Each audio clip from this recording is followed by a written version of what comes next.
Mainly গাছ সম্পর্কে জানার জন্যই। তার নাম কমলা। দেখেছিলাম তার খাতার উপরে লেখা। সেই সাঁওতাল মেয়ে কমলার কানে গুজে দিয়েছিলেন ক্যামেলিয়া ফুল। এটা উনি সরাসরি ফুল দেননি, দিয়েছিলেন কবিতার মাধ্যমে। সেই কমলার কবিতা মানে ক্যামেলিয়া কবিতাটি কবিগুরু রবীন্দ্রনাথ ঠাকুর এখানেই বসে লিখেছিলেন। যারা শিক্ষার্থী আছে তাদের জন্য এটা দারুণ একটা জায়গা। এখানে আসলে বিভিন্ন জাতের গাছ আপনি দেখতে পাবেন, বিভিন্ন ফুল গাছ, ফল গাছ, ঔষধি গাছ, বিভিন্ন জাতের গাছ, অদ্ভুত এবং বিরল জাতের গাছ আপনারা এখানে দেখতে পারবেন। এখানে একটা সতর্কবাণী আছে, এটা অবশ্যই আমাদের খেয়াল রাখতে হবে। আসসালামু আলাইকুম। এই মুহূর্তে আমি আছি বলদা গার্ডেন। বাংলাদেশের ঢাকার মধ্যে একটি ছোট্ট অক্সিজেনের বক্স, সেটা হচ্ছে বলদা গার্ডেন। বাংলাদেশ জাতীয় উদ্যানের একটি স্যাটেলাইট ইউনিট হচ্ছে এই বলদা গার্ডেন। এই বলদা গার্ডেনের দুটি অংশ, আমরা দুটি অংশই দেখার চেষ্টা করব, তবে একটি অংশ লক করে রাখা আছে। ওই যে দেখা যাচ্ছে এটা হচ্ছে খ্রিস্টানদের কবরস্থান। একটু আগে আমি ওইখানেই ছিলাম। এখান থেকে একদম পাশেই আপনি 1 মিনিট হাঁটলে এখানে চলে আসতে পারবেন, এই যে বিখ্যাত বলদা গার্ডেনে। এই ফলকে বলদা গার্ডেনের সম্পর্কে বিস্তারিত এখানে দেওয়া আছে। এই বলদা গার্ডেনের দুটি অংশ, একটি হচ্ছে শিবলি আর একটি সাইকি। তো সাইকি যে গার্ডেনটা ওইটা ওই পাশে পড়ছে। সাইকি মানে হচ্ছে আত্মা, আর এটা হচ্ছে শিবলি। শিবলি মানে হচ্ছে প্রকৃতির দেবী। গ্রিক দেবীদের নাম অনুসারে এটাকে নামকরণ করা হয়েছে শিবলি। তো এখন আমি আপনাদেরকে যে জিনিসটা দেখাবো সেটা হচ্ছে সূর্যগৌরী। তো এই সূর্যগৌরী অনেক বিখ্যাত।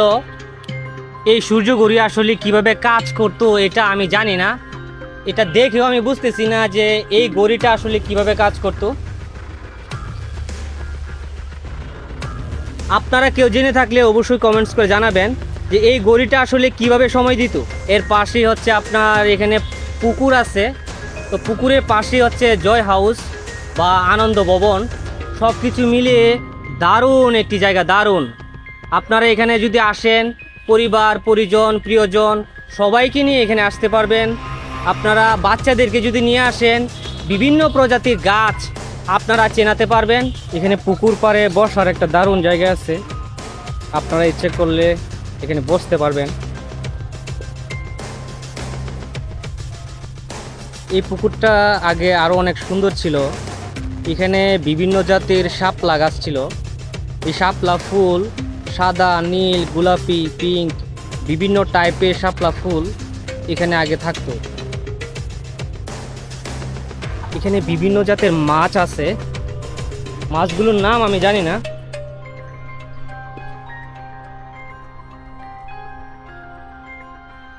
এরকম সুন্দর একটা গার্ডেন কে তৈরি করছিলেন?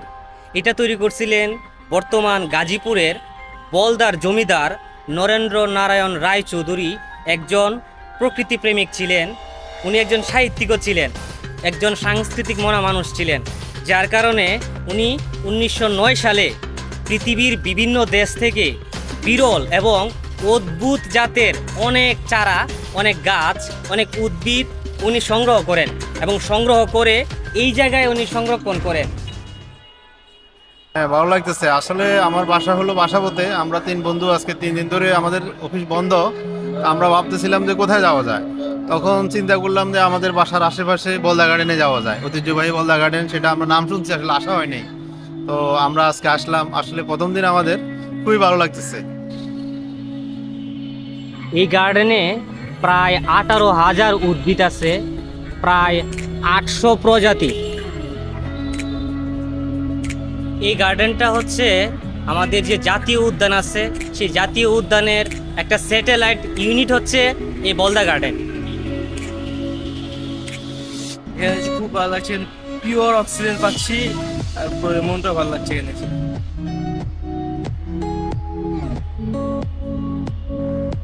এই তো ভালো, অনেক ভালো লাগতেছে। ঈদের ছুটিতে বাচ্চা কাচ্চা নিয়ে ঘোরাফেরা করতেছি, জ্যাম নাই, একটা সুন্দর শীতল পরিবেশ আছে এখানে, গাছগাছালির মাঝে অনেক ভালো লাগে। এটা ছিল মূলত উচ্চবিত্তদের সাংস্কৃতিক কেন্দ্র।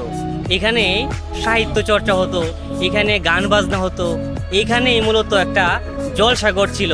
আর এখানে আসতেন বড় বড় জ্যোতি মহারথীরা।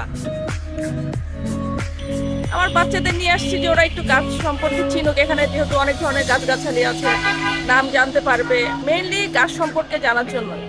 এটা হচ্ছে জয় হাউস, মানে আনন্দ ভবন।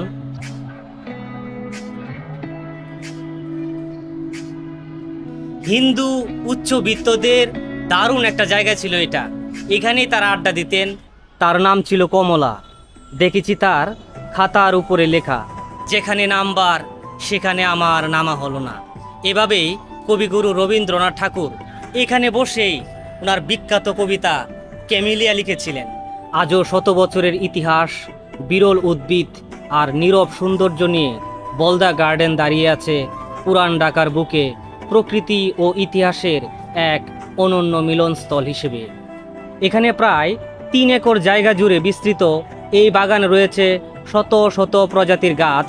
এখানে দেখা যায় বিরল ফুল, ঔষধি গাছ, ক্যাকটাস, অর্কিড এবং নানা ধরনের জলজ উদ্ভিদ।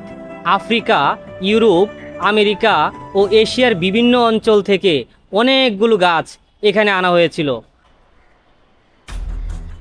এই যেন গাছের স্বর্গরাজ্য। এখন আপনারা যেরকম দেখতেছেন এটা কিন্তু এরকম ছিল না, অন্যরকম ছিল। নানান সংস্কারের মাধ্যমে পরিবর্তন হয়ে বর্তমান এই অবস্থায় আছে। এই বলদা গার্ডেনের প্রতিষ্ঠাতা উনি আর পৃথিবীতে জীবিত নেই।